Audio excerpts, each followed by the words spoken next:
لقد كان لكم في رسول الله أسوة حسنة۔ حضرت خدیجہ رضی اللہ عنہا سے شادی۔ جب آپ مکہ واپس تشریف لائے اور حضرت خدیجہ رضی اللہ عنہا نے اپنے مال میں ایسی امانت و برکت دیکھی جو اس سے پہلے کبھی نہ دیکھی تھی، اور ادھر ان کے غلام میسرہ نے آپ صلی اللہ علیہ وسلم کے شیریں اخلاق، بلند پایہ کردار، موزوں انداز فکر، راست گوئی اور امانت دارانہ طور طریق کے متعلق اپنے مشاہدات بیان کیے، تو حضرت خدیجہ رضی اللہ عنہا کو اپنا گمگشتہ گوہر مطلوب دستیاب ہو گیا۔ اس سے پہلے بڑے بڑے سردار اور رئیس ان سے شادی کے خواہاں تھے، لیکن انہوں نے کسی کا پیغام منظور نہ کیا تھا۔ اب انہوں نے اپنے دل کی بات اپنی سہیلی نفیسہ بنت منبہ سے کہی، اور نفیسہ نے جا کر نبی صلی اللہ علیہ وسلم سے گفت و شنید کی۔ آپ صلی اللہ علیہ وسلم راضی ہو گئے اور اپنے چچاؤں سے اس معاملے میں بات کی۔ انہوں نے حضرت خدیجہ رضی اللہ عنہا کے چچا سے بات کی اور شادی کا پیغام دیا۔ اس کے بعد شادی ہو گئی۔ نکاح میں بنی ہاشم اور روسائے مضر شریک ہوئے۔ یہ ملک شام سے واپسی کے 2 مہینے بعد کی بات ہے۔ آپ صلی اللہ علیہ وسلم نے مہر میں 20 اونٹ دیے۔ اس وقت حضرت خدیجہ رضی اللہ عنہا کی عمر 40 سال تھی، اور وہ نسب و دولت اور سوجھ بوجھ کے لحاظ سے اپنی قوم کی سب سے معزز اور افضل خاتون تھیں۔ یہ پہلی خاتون تھیں جن سے رسول اللہ صلی اللہ علیہ وسلم نے شادی کی، اور ان کی وفات تک کسی دوسری خاتون سے شادی نہیں کی۔ ابراہیم کے علاوہ رسول اللہ صلی اللہ علیہ وسلم کی بقیہ تمام اولاد انہی کے بطن سے تھی۔ سب سے پہلے قاسم پیدا ہوئے، اور انہی کے نام پر آپ صلی اللہ علیہ وسلم کی کنیت ابو القاسم پڑی۔ پھر زینب رضی اللہ عنہا، رقیہ رضی اللہ عنہا، ام کلثوم رضی اللہ عنہا، فاطمہ رضی اللہ عنہا اور عبداللہ پیدا ہوئے۔ عبداللہ کا لقب طیب اور طاہر تھا۔ آپ صلی اللہ علیہ وسلم کے سب بچے بچپن ہی میں انتقال کر گئے، البتہ بچیوں میں سے ہر ایک نے اسلام کا زمانہ پایا، مسلمان ہوئیں اور ہجرت کے شرف سے مشرف ہوئیں، لیکن حضرت فاطمہ رضی اللہ عنہا کے سوا باقی سب کا انتقال آپ کی زندگی ہی میں ہو گیا۔ حضرت فاطمہ رضی اللہ عنہا کی وفات آپ کی رحلت کے 6 ماہ بعد ہوئی۔ کعبے کی تعمیر اور حجر اسود کے تنازع کا فیصلہ۔ آپ صلی اللہ علیہ وسلم کی عمر کا 35واں سال تھا کہ قریش نے نئے سرے سے خانہ کعبہ کی تعمیر شروع کی۔ وجہ یہ تھی کہ کعبہ صرف قد سے کچھ اونچی 4 دیواری کی شکل میں تھا۔ حضرت اسماعیل علیہ السلام کے زمانے ہی سے اس کی بلندی 9 ہاتھ تھی اور اس پر چھت نہ تھی۔ اس کیفیت کا فائدہ اٹھاتے ہوئے کچھ چوروں نے اس کے اندر رکھا ہوا خزانہ چرا لیا۔ اس کے علاوہ اس کی تعمیر پر ایک طویل زمانہ گزر چکا تھا۔ عمارت خستگی کا شکار ہو چکی تھی اور دیواریں پھٹ گئی تھیں۔ ادھر اسی سال ایک زوردار سیلاب آیا جس کے بہاؤ کا رخ خانہ کعبہ کی طرف تھا۔ اس کے نتیجے میں خانہ کعبہ کسی بھی لمحے ڈہ سکتا تھا، اس لیے قریش مجبور ہو گئے کہ اس کا مرتبہ و مقام برقرار رکھنے کے لیے اسے از سر نو تعمیر کریں۔ اس مرحلے پر قریش نے یہ متفقہ فیصلہ کیا کہ خانہ کعبہ کی تعمیر میں صرف حلال رقم ہی استعمال کریں گے، اس میں رنڈی کی اجرت، سود کی دولت اور کسی کا ناحق لیا ہوا مال استعمال نہیں ہونے دیں گے۔ نئی تعمیر کے لیے پرانی عمارت کو ڈھانا ضروری تھا، لیکن کسی کو ڈھانے کی جرت نہیں ہوتی تھی۔ بالآخر ولید بن مغیرہ مخزومی نے ابتدا کی۔ جب لوگوں نے دیکھا کہ اس پر کوئی آفت نہیں ٹوٹی تو باقی لوگوں نے بھی ڈھانا شروع کیا، اور جب قواعد ابراہیم تک ڈھا چکے تو تعمیر کا آغاز کیا۔ تعمیر کے لیے الگ الگ ہر قبیلے کا حصہ مقرر تھا، اور ہر قبیلے نے علیحدہ علیحدہ پتھر کے ڈھیر لگا رکھے تھے۔ تعمیر شروع ہوئی۔ باقوم نامی ایک رومی معمار نگراں تھا۔ جب عمارت حجر اسود تک بلند ہو چکی تو یہ جھگڑا اٹھ کھڑا ہوا کہ حجر اسود کو اس کی جگہ رکھنے کا شرف و امتیاز کسے حاصل ہو۔ یہ جھگڑا 4-5 روز تک جاری رہا، اور رفتہ رفتہ اس قدر شدت اختیار کر گیا کہ معلوم ہوتا تھا سرزمین حرم میں سخت خون خرابہ ہو جائے گا۔ لیکن ابو امیہ مخزومی نے یہ کہہ کر فیصلے کی ایک صورت پیدا کر دی کہ مسجد حرام کے دروازے سے دوسرے دن جو سب سے پہلے داخل ہو اسے اپنے جھگڑے کا حکم مان لے۔ لوگوں نے یہ تجویز منظور کر لی۔ اللہ کی مشیت کہ اس کے بعد سب سے پہلے رسول اللہ صلی اللہ علیہ وسلم تشریف لائے۔ لوگوں نے آپ صلی اللہ علیہ وسلم کو دیکھا تو چیخ پڑے، ھذا الامین رضینہ ھذا محمد صلی اللہ علیہ وسلم، یہ امین ہے، ہم ان سے راضی ہیں، یہ محمد ہیں صلی اللہ علیہ وسلم۔ پھر جب آپ ان کے قریب پہنچے اور انہوں نے آپ صلی اللہ علیہ وسلم کو معاملے کی تفصیل بتائی تو آپ صلی اللہ علیہ وسلم نے ایک چادر طلب کی، بیچ میں حجر اسود رکھا اور متنازع قبائل کے سرداروں سے کہا، آپ سب حضرات چادر کا کنارہ پکڑ کر اوپر اٹھائیں۔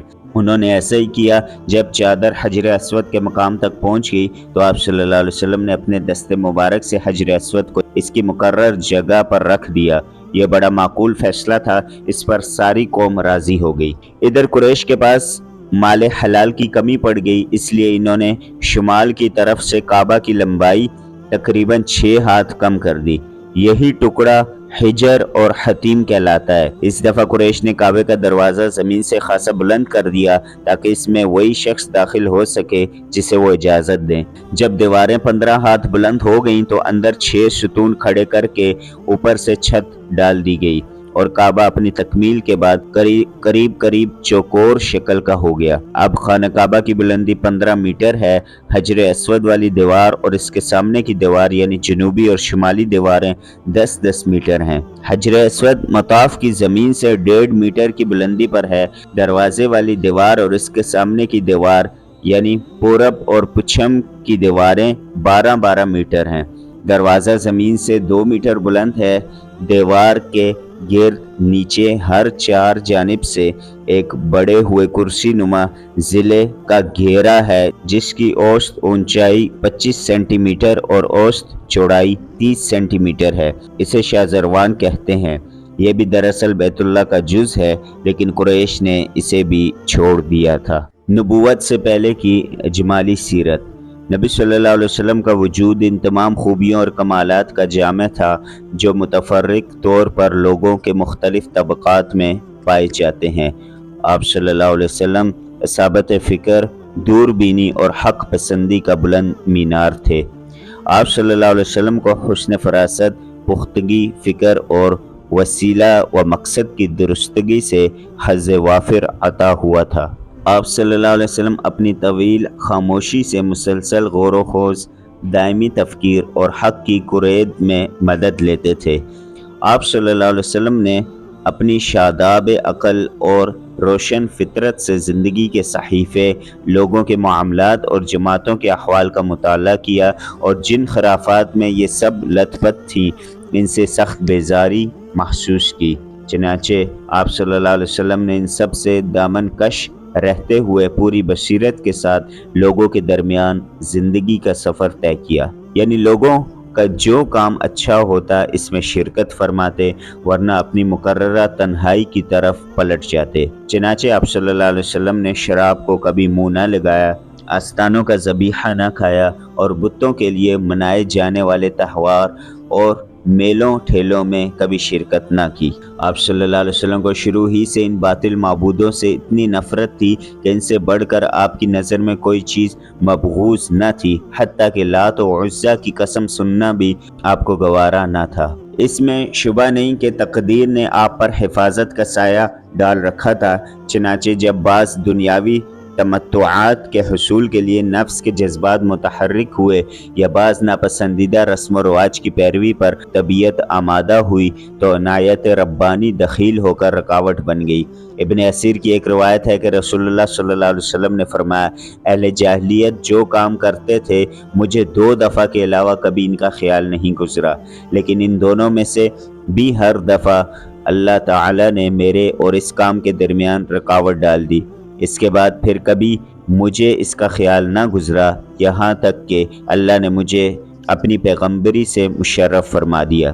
ہوا یہ کہ جو لڑکا بالائی مکہ میں میرے ساتھ بکریاں چرایا کرتا تھا، اس سے ایک رات میں نے کہا، کیوں نہ تم میری بکریاں دیکھو اور میں مکہ جا کر دوسرے جوانوں کی طرح وہاں کے شبانہ قصہ گوئی کی محفل میں شرکت کر لوں۔ اس نے کہا ٹھیک ہے۔ اس کے بعد میں نکلا اور ابھی مکہ کے پہلے ہی گھر کے پاس پہنچا تھا کہ باجے کی آواز سنائی پڑی۔ میں نے دریافت کیا ہے؟ لوگوں نے بتایا فلاں کی فلاں سے شادی ہے۔ میں سننے بیٹھ گیا اور اللہ نے میرا کان بند کر دیا اور میں سو گیا۔ پھر سورج کی تمازت ہی سے میری آنکھ کھلی اور میں اپنے ساتھی کے پاس واپس چلا گیا۔ اس کے پوچھنے پر میں نے تفصیلات بتائیں۔ اس کے بعد ایک رات پھر میں نے یہی بات کہی اور مکہ پہنچا تو پھر اسی رات کی طرح اس کا واقعہ پیش آیا اور اس کے بعد پھر کبھی غلط ارادہ نہ ہوا۔ صحیح بخاری میں حضرت جابر بن عبداللہ رضی اللہ عنہ سے روایت ہے کہ جب کعبہ تعمیر کیا گیا تو نبی صلی اللہ علیہ وسلم اور حضرت عباس رضی اللہ عنہ پتھر ڈھونڈ رہے تھے۔ حضرت عباس رضی اللہ عنہ نے نبی صلی اللہ علیہ وسلم سے کہا اپنا تہبند اپنے کندھے پر رکھ لو، پتھر سے حفاظت رہے گی۔ لیکن جو ہی آپ صلی اللہ علیہ وسلم نے ایسا کیا، آپ صلی اللہ علیہ وسلم زمین پر جا گرے، نگاہیں آسمان کی طرف اٹھ گئیں، افاقہ ہوتے ہی آواز لگائی میرا تہبند میرا تہبند، اور آپ کا تہبند آپ کو باندھ دیا گیا۔ ایک روایت کے الفاظ یہ ہیں کہ اس کے بعد آپ کی شرمگاہ کبھی نہیں دیکھی گئی۔ آپ صلی اللہ علیہ وسلم اپنی قوم میں شیریں کردار، فاضلانہ اخلاق اور کریمانہ عادات کے لحاظ سے ممتاز تھے، چنانچہ آپ سب سے زیادہ بامروت، سب سے خوش اخلاق، سب سے معزز ہمسایہ، سب سے بڑھ کر دور اندیش، سب سے زیادہ راست گو، سب سے نرم پہلو، سب سے زیادہ پاک نفس، خیر میں سب سے زیادہ کریم، سب سے نیک عمل، سب سے بڑھ کر پابند عہد اور سب سے بڑے امانت دار تھے، حتیٰ کہ آپ کی قوم نے آپ کا نام ہی امین رکھ دیا تھا، کیونکہ آپ احوال صالحہ اور خصال حمیدہ کا پیکر تھے۔ اور جیسا کہ حضرت خدیجہ رضی اللہ عنہا کی شہادت ہے، آپ صلی اللہ علیہ وسلم درماندوں کا بوجھ اٹھاتے تھے، تئی دستوں کا بندوبست فرماتے تھے، مہمان کی میزبانی کرتے تھے اور مصائب حق میں اعانت فرماتے تھے۔